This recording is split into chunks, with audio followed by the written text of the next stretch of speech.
Hello students. In the previous lecture I had stopped at the operators. We have seen operations like NOT, AND, OR and implication. Now there are two more operators that are present in fuzzy system.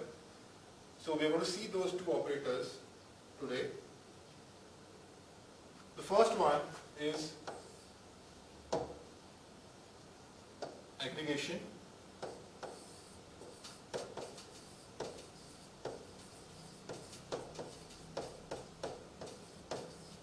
Okay, as the name suggests, what is aggregation? It is going to aggregate. It is going to aggregate all the input values together, or sorry, rather the output values of coming from different rules that are fired and give you the single output. Okay, so in fuzzy system there are numerous rules that exist, and by using the knowledge of input and system we are able to obtain a set of function for each and every rule for every output class. Okay, so for every input of the system we are able to obtain a set of function for each and rule of every output class. So we need to find a final output class from these individual functions. Okay, there are individual functions of which you need to find the output class. The work of aggregating all the rules together, okay, the work of aggregating all the rules together, there can be many, not just two. Okay, aggregating all the rules together to form a single output is done by aggregation operator. Okay, which may be visualized as a summation of various rules to get the final output. The summation represents a membership function that's a combination of constituent membership functions. So it is going to add all the constituent membership functions. So we only use three kinds of functions for aggregation. Okay. What are three kinds? We either use sum, or we use maximum, okay, or we use probabilistic OR.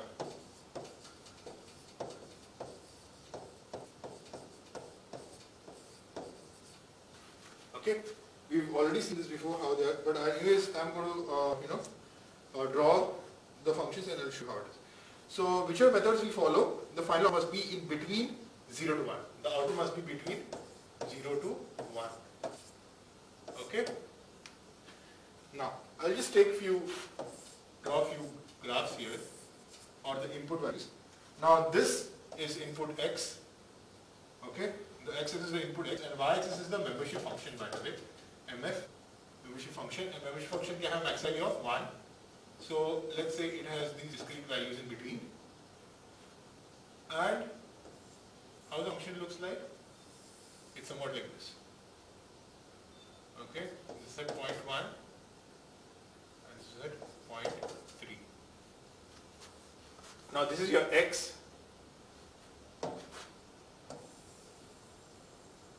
I'm just going to take a little bit of height so that everything comes on one page. Yeah. Now this is your x. Now I'm going to draw y. Now this is your y.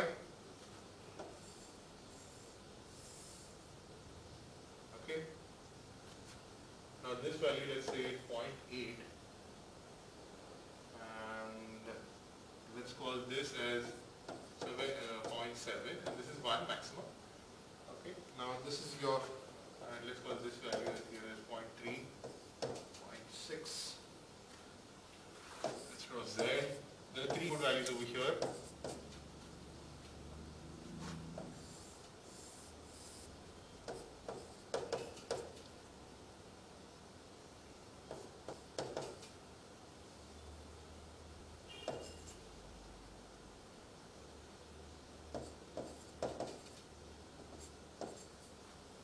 Okay. Now this is your x and z. Now there are three ways I told you, right? There are three ways, that is sum, maximum and probabilistic OR. Okay. Now let's see what happens if you use sum. Use this. Okay. When you use sum, what will happen? better. Yeah. If you use sum, what are the values that we get? Okay, it will start somewhere from 0.4 here. This is 0.4. Sum is just going to add other things together. Okay, but it cannot go beyond. What is it? It cannot go beyond 1. Okay, it is always between 0 to 1. So from 0 to 0.1, it will increase up to 1 here, and this will happen till what? Till 0.6 it will remain. And why is that? Look at this. Over here, let me, 0.6, it is 0.7 and 0.8, it will keep on adding, and here also 0.5, it's all maximum. So this will go up beyond 1. Okay? And then till somewhere around 0.8 it will reduce, and then again reduce like this, go up till 1. If you're just adding the values to the corresponding values, just adding the corresponding values, okay, at different points of x, y, and z, and that will be your sum. Now aggregate with max, in aggregate with max what we do, I'll just use another color here. Okay, we aggregate with max. For max what will happen? For max you just take the maximum value of that. So here we have 0.8, here we have 0.7, and you have 0.6 for z. Okay, so we'll start at 0, this is 0.1, and then a 0.3, and a 0.6, and 0.9, and then 1. Okay, so from, let's say this is 1, so half will be 0.5, so this will be 0.4, let's call this 0.4. We'll go up till, yes, 0.8, okay, then 0.8, it will remain at 0.8 till this value, 0.3, then it will come down 0.7, okay, then it will go up till 0.6, again come down by one value, go to 0.9, and then come down. So this is the graph for aggregation using max. Now, another color now. Okay, aggregation using max. Now aggregation with probabilistic OR. Probabilistic OR we have already explained. What is it? A probabilistic OR? X plus y minus x into y. Right? That is your probabilistic OR. So if you look that, if you do the aggregation properly, you will get it somewhat like this. Okay, so this is 0.9 here. Okay, and then 0.6. Fine. This is your 0.1. This maximum will be 1 over here. Okay, this is using probabilistic order. So now let's discuss something like how does it make sense in the practical case scenario. That's how do we realize sum and maximum. Okay, we hardly use probabilistic order, so we're just going to stress on sum and maximum. Sum, in the case when you're doing aggregation using sum, motivation is simply a way in which one would handle multiple rules. There are multiple rules. How do we handle it in practical use? The different rules get added together. Effect of different rules get added. If the effects of different rules get added together, any value greater than 1 is considered as 1. Okay, so any value greater than 1 is considered as 1. Example, for a voting mechanism to decide something, what do you do when there are multiple people voting? Add all their votes together and give the final output. So that is what is basically the example of sum. And in case of max, the motivation behind using max operation is trusting the decision from an expert. So trust the decision from an expert as the best person with a large confidence in a set of heterogeneous people. So you have a set of people, but you always give more weightage to the person who has an expert in that, right? So that is max value. So that is a max operation. Fine. Now we will move to the next operator, that is defuzzification. Now what is defuzzification?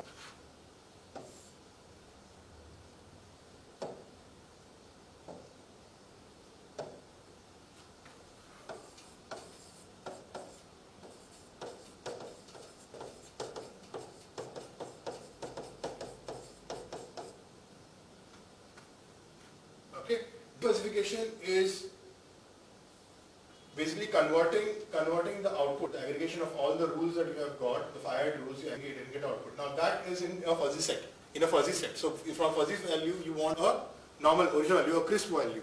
okay, or a constant value or something like that. So that is what of a defuzzification does. So coming it from one fuzzy set to a classical set, or coming back from that domain to another domain, from fuzzy domain to a normal real value domain, you use defuzzification. To return a crisp output or a numerical output, it is done by defuzzification operator. So this process converts a calculated membership function. It converts a calculated membership function to a single numeric output for each output variable. And this is opposite of fuzzification. So this is opposite of fuzzification.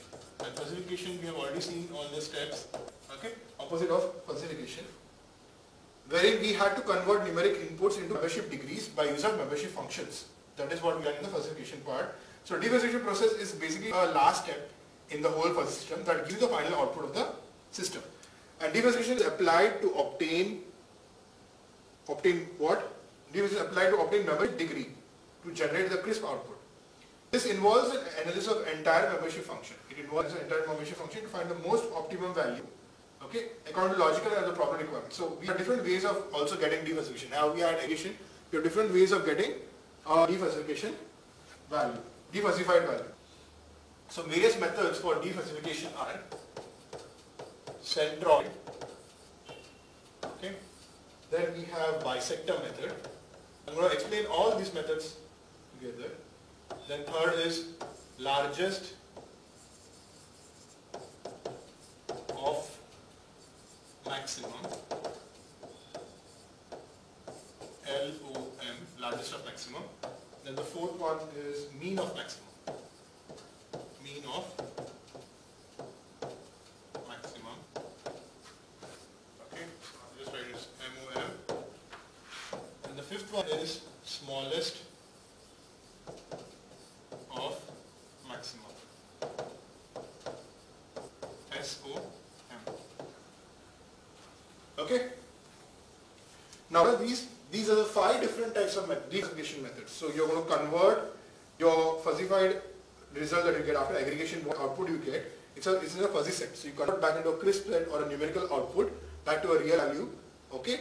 So use a defuzzification operator. So defuzzification operator, they have any of these 5 methods. That is centroid, bisector, largest of maximum, mean of maximum, and smallest of maximum. Okay. So look at this one by one. I'll first start with centroid.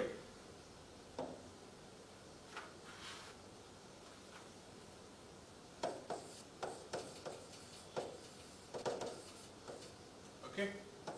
Centroid, if you have studied this in your basic mathematics earlier, centroid is what? Centroid is basically nothing but a center of the total area represented by a membership curve. Or centroid is centroid of any object is a center. Okay, based on the total area that the object or the shape possesses. Okay, so basically the formula is what? One second. What is the formula for this? As for a membership, now we have O. O is the output. It is addition xi into mi into dx upon integration mi into dx. Okay. Now what is O over here? O over here is defuzzified output. Defuzzified output. Okay. That's your O, the final output. Xi is a range of values. The range of values of the output variable. These are the range of values. Range of values of the output variable that we can have. And mi is a corresponding membership function. Now this is corresponding membership function for those range of values. You get it? When you draw the graphs, you can understand it much better. Okay, now this is a formula that we have to calculate the centroid. So now let's say you have the output after aggregation and other things we had seen in the previous step. The output that we get is somewhat like this. Or let's take the same one. We have taken aggregation with max. The output that we got with aggregation with max. I'll just draw this again. So somewhat like this, right? Yeah? And then goes down. Fine. So this was your 0.8 and this was roughly 0.7. This here down was roughly 0.6. So I'll just change this. I'll a little bit because it started from 0.4. Let's call this as 0.4. Okay. Now this is output of aggregation using max. That was seen in the previous slide, right? And so what is the center of this? Now I'll just draw the points over here. 0.1, and then this would be somewhere roughly around 0.3. This would be roughly around 0.6, and this is around 0.9. Okay. What is centroid value? If you look at the area of the whole thing, and you put all values, these are the x values and corresponding membership function values. These are the x values in the x-axis, and these are membership function values. If you put all that into this equation over here, you'll get the centroid somewhere over here. Okay, you can put the value into the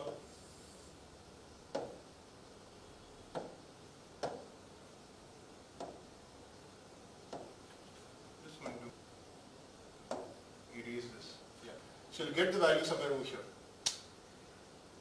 One second, sorry. It'll be somewhere around 0.3 something. Okay, 0.32 something. Okay, get you the value. So that's the centroid value that we get. So that will be the final answer, despecified output answer. Now we'll go to the next one.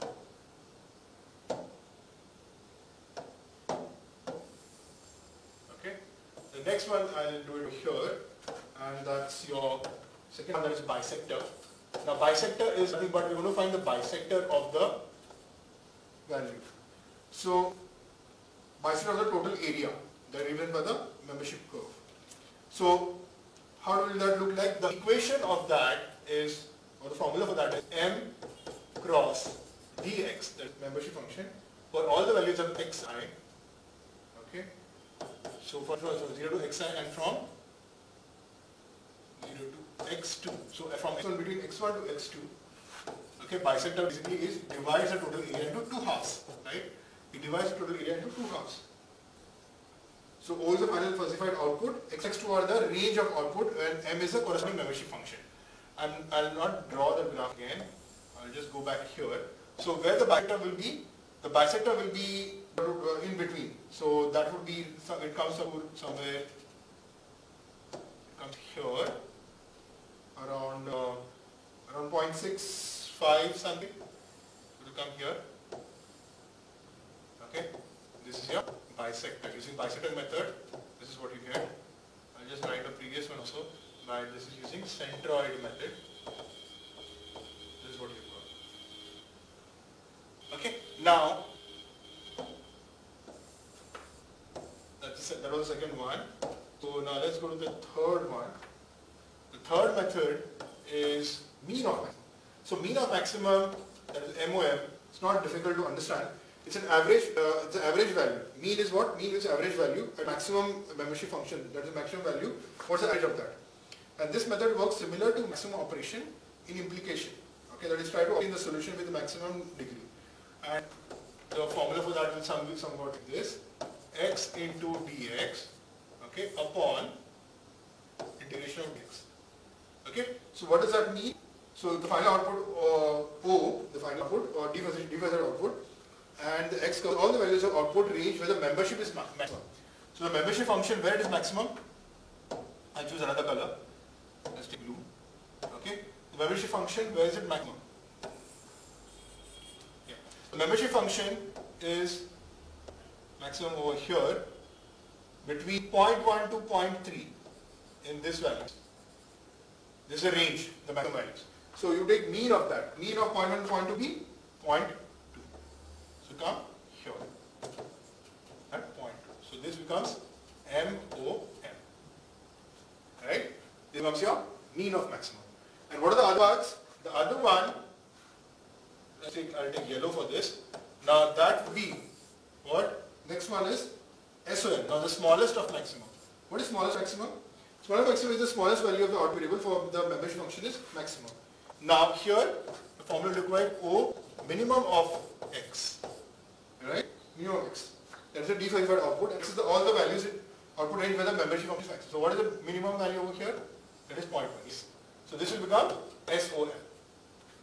And what is the last one? The last one is, let's take pink. Okay, so that is largest of maximum.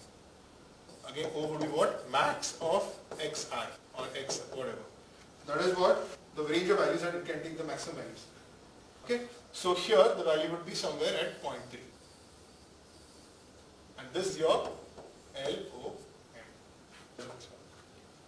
So this was all about aggregation and defalsification operators.